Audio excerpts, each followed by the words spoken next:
From Creamer Media in Johannesburg, this is the Real Economy Report. Retailer, the Clicks Group, and its pharmaceutical wholesaler, United Pharmaceutical Distributors, have partnered with electric vehicles lessor, Everlectric, and sustainable finance solutions provider, Investec Sustainable Solutions, to launch the South African pharmaceutical industry's pioneer fleet of zero-emission, pharma-compliant EVs with solar-powered refrigeration. Tasneem Bulbulia tells us more. Clicks acquired UPD in 2003 to provide the distribution capability for its healthcare strategy. UPD Managing Executive Trevor McCoy outlines the project. This is a very exciting project for us. It's part of UPD's sustainability journey. We have partnered with Everlectric to supply the vehicles and also partners with Investec to support the financing of our owner-driver scheme. So the project started during 2024. It's been a process of just over 12 months, finding the right partners, engaging with Investec, and then finding the right electric vehicle supplier.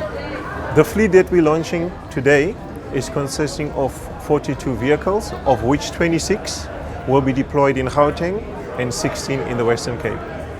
So these vehicles can cover a range of between 250 and 300 kilometers. We will be deploying this only in the urban areas in Gauteng and in the Western Cape. The vehicles would be used to transport pharmaceuticals from UPD's warehouses in Gauteng and Cape Town to various Clicks stores, hospital stores, or independent pharmacies in the province's urban areas.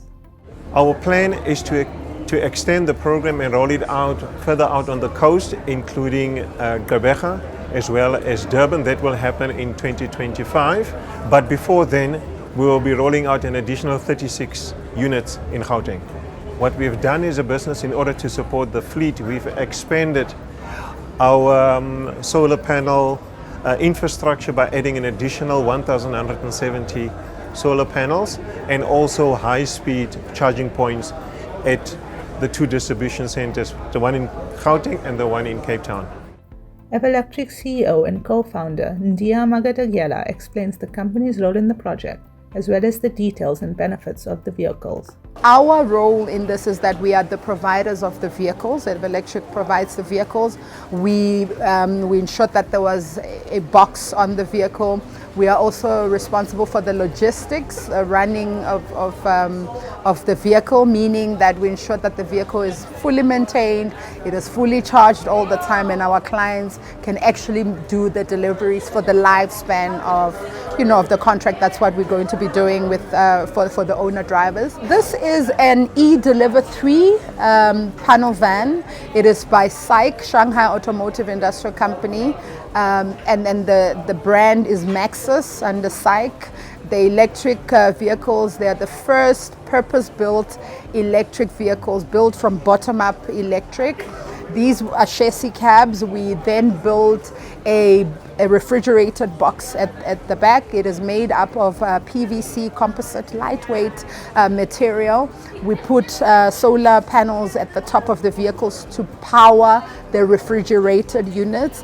So these vehicles are a farmer first, where the panels will power the box, the refrigerated box.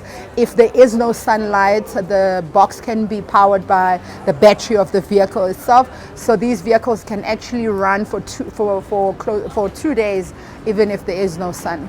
The vehicles are equipped with a 50.5 kilowatt-hour battery pack, providing a range of 220 kilometers to 250 kilometers on a single charge.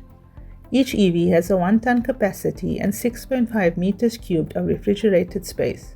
They are manufactured in China. The vehicles are imported from China.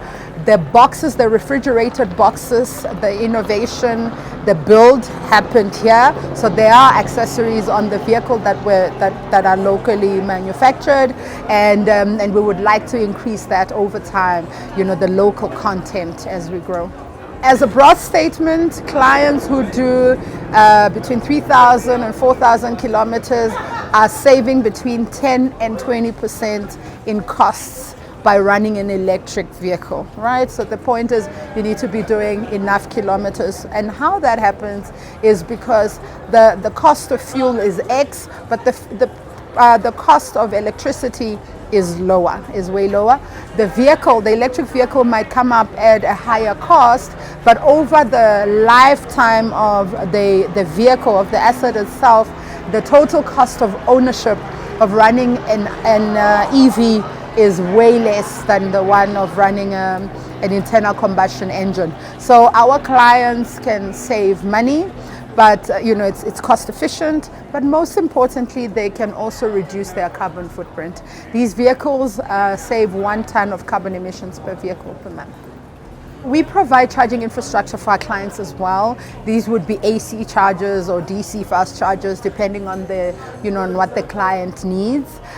We are also responsible for managing the chargers, that is charger uptime, but also ensuring that our vehicles do not run, or the vehicles of our clients do not run out of charge. So we have early warning systems through the Everlectric cloud, where we are able to see the state of charge, and we are able to advise our drivers where to charge, at what time to charge, because the cost of it is also quite important. So all of that is something that we offer as part of our value proposition. UPD implemented an owner-driver scheme in 2003. It has partnered with Investec Sustainable Solutions for the company to finance the owner-driver scheme for this particular project. Investec Sustainable Solutions head Melanie Humphrey expands. The main partner on this transaction is UPD, and they are ultimately, through their owner-driver scheme, the owners of these vehicles. Investec provided the funding through a finance lease to each one of the owner-drivers, where ultimately over the 5 years the vehicle will be repaid through the transportation agreement, and then the owner-drivers will own the vehicles at the end of that period. We worked on the financial model together with UPD to make sure that ultimately we can empower the owner-drivers. And so the model really allows for funding into a special purpose vehicle that then does a finance lease to each one of the owner-drivers, and ultimately at the end of the funding period, ownership then vests with each one of the drivers. The cost of one of these vehicles is around 800,000 Rand. Then to put the refrigeration unit, the batteries, the inverter, the solar panels on is another around 200,000 Rand, so all in cost of around 1 million Rand. These vehicles are cheaper to operate for these owner drivers versus an ICE vehicle, and so ultimately it leads to savings, and so there's no additional pass on cost to the end customer.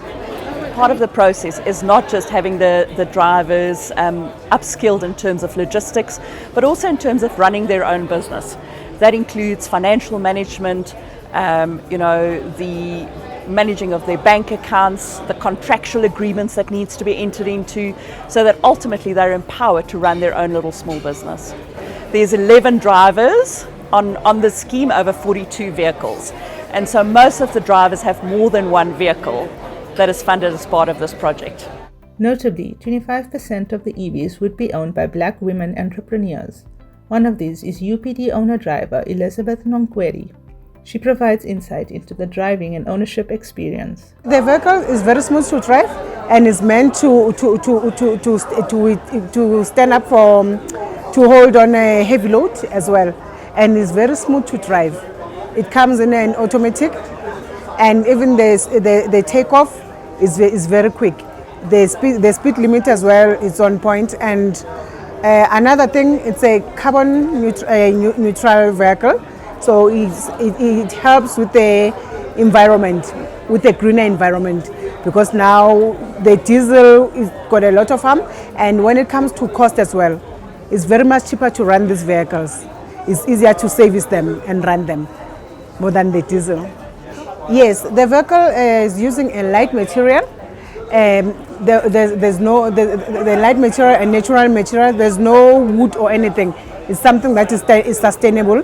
It's a recycled material, and the box is very much insulated to contain the temperature, because it's so important to have a certain controlled temperature for the vehicles, because the medication is not the same with the temperature, but with this one it's temperature controlled.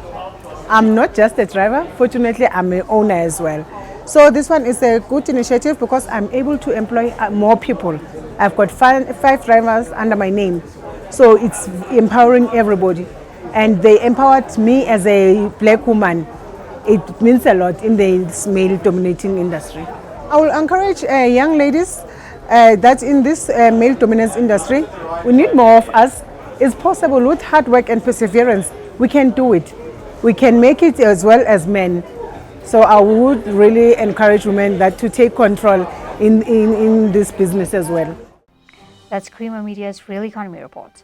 Join us again next week for more news and insight into South Africa's real economy. And don't forget to listen to the audio version of our Engineering News daily email newsletter.